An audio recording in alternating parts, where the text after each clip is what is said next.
Assalamualaikum warahmatullahi wabarakatuh.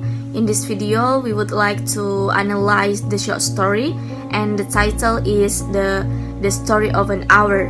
But before that, let me show you my group member name.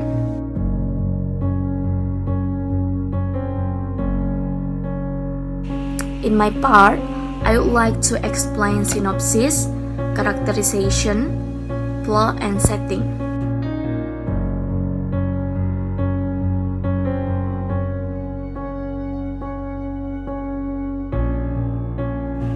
Characterization.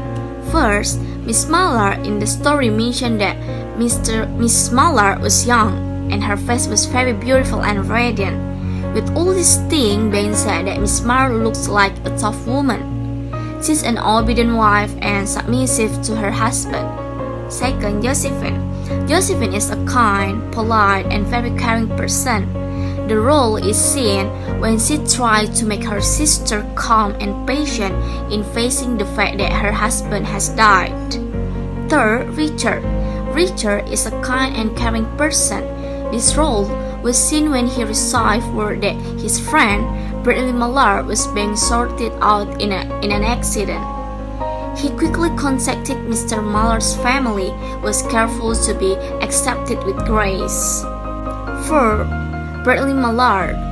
In this story, it's not specifically explained how the character of Pratiwi Mallar, but it can be concluded by looking at Miss Mallar, who felt free when we heard that new Pratiwi Mallar died.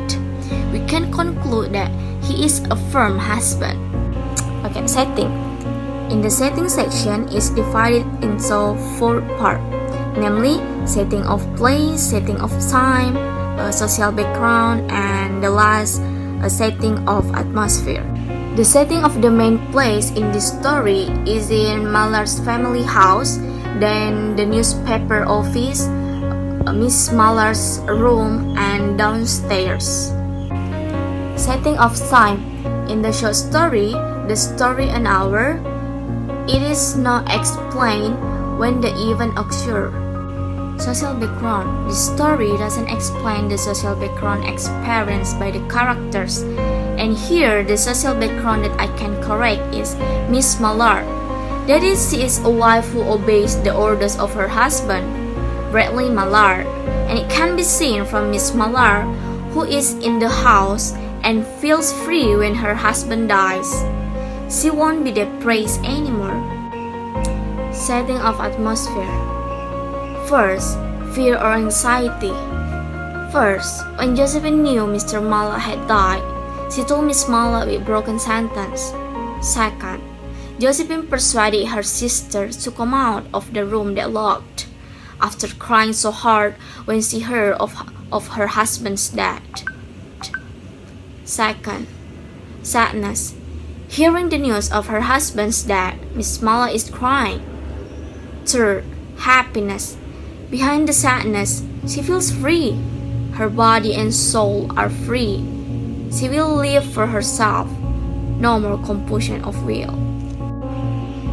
The plot is divided into 5 parts, namely exposition, rising action, climax, falling action, and denouement. Exposition is the beginning of a short story. So, exposition in this short story, when Mr. Mallar died and Mr. Mallar's friend Richard and Josephine had to break the news to Miss Mallar gently.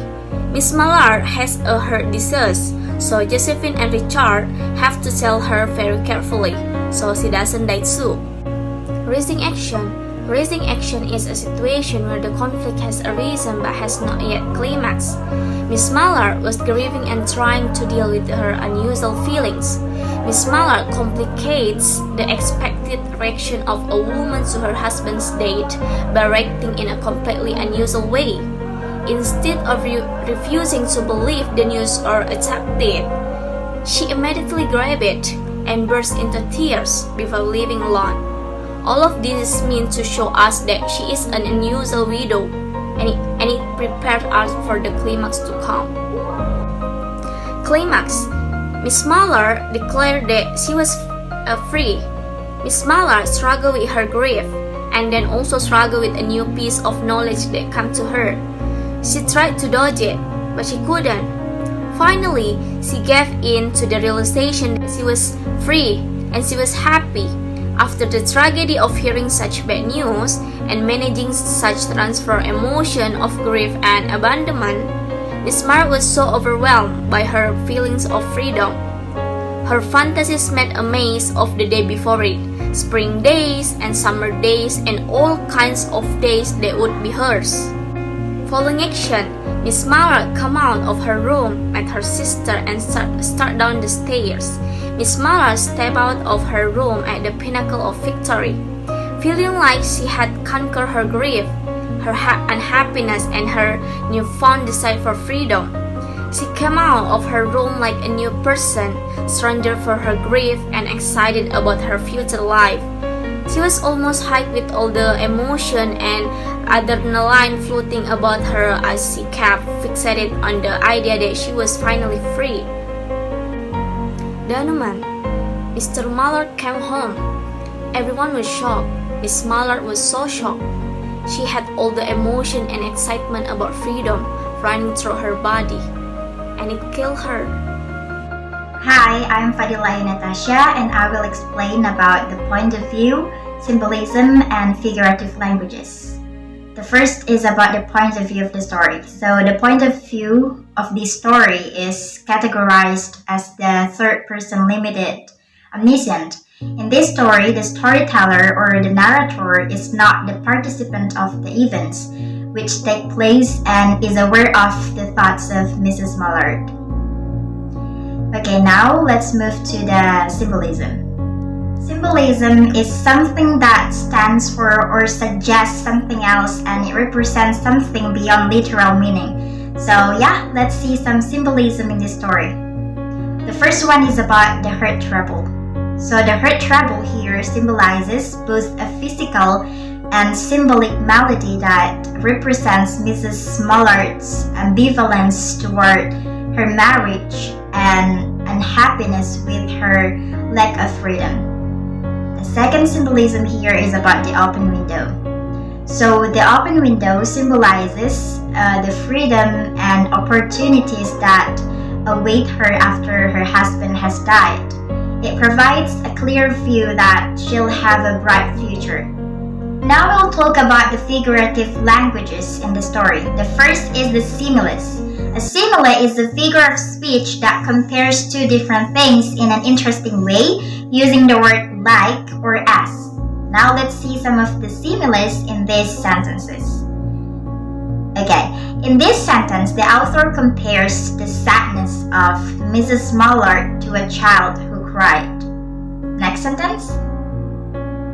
In this sentence, the author compares how powerless Mrs. Mallard's will is to her two slender white hands. And the last, in this sentence, the author compares how Mrs. Mallard carried herself like a goddess of victory. The next figurative language in this story is personification. Personification is human characteristics or attribute to an abstract quality, animal, or inanimate object. Now look at the bold words to see the personification in these sentences. Now let's move to the next figurative language, which is alliteration. Okay, alliteration is the repetition of an initial consonant sound. Now look at the bold alphabet to see the alliteration in these sentences.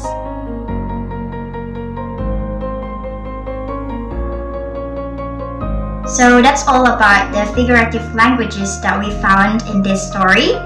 For the next, I will give it to Amirah Asmaniar. The irony in the story of an hour is that other character mistakenly attributes Mrs. Mallard's death to her shock, elation that her husband apparently is alive, supposedly killed in a train accident, but suddenly appears at the end of the story. During the hour of the story, however, Mrs. Mallard secretly celebrates her new freedom from her marriage and her husband. Her death, therefore, is from shock not of joy but of horror. In the story of an hour, Kate Chopin invokes both situational and dramatic irony. In fact, the entire plot can be understood as being grounded in situational irony. And what's the theme of the story of an hour? One of the clearest themes found in the story of an hour is the theme of freedom. Once the grief of finding out her husband died passes over her, Louise begins to realize that with his passing she has the freedom to live her own life. You can see the moment this realization hits as she whispered, "Free, free, free."